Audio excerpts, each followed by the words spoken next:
From the depths of a dry well, a dragging chain. From the floorboards above, the scrape of a dragging boot. And then, just as the last sliver of sun dipped below the horizon, a low, guttural voice rasped, "Beware the skull." It comes as no surprise that many of the world's most famous haunted places are here in England. Our cathedrals, castles, and stately homes have borne witness to countless centuries of human activity. And with such a rich history comes the suggestion that some of those who've lived, worked, or died here may not have moved on.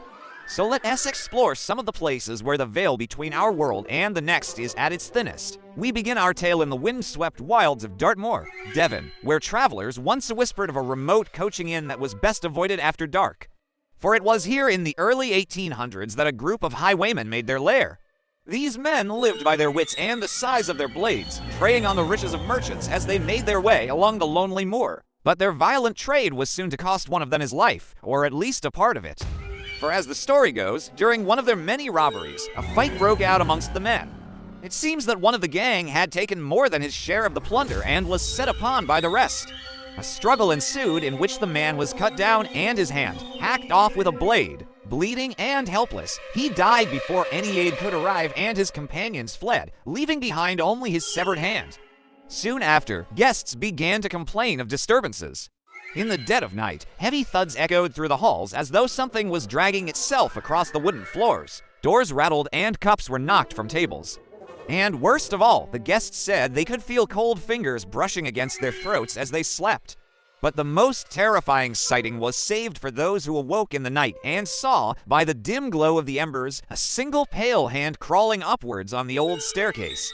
It clawed at the banisters as if searching for its missing body. The locals claimed that the hand was cursed and bound to the spot where it had been cut from its owner all those years ago. No amount of whitewashing or holy water could shift it. And so landlords came and went, but none could rid the inn of its grisly haunting.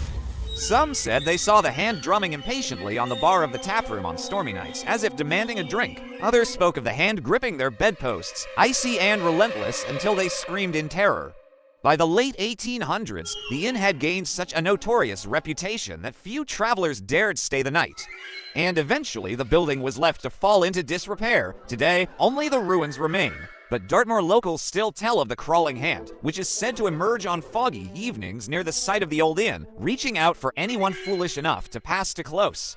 Now, if you want to hear more terrifying tales of haunted houses, I do recommend checking out this playlist here.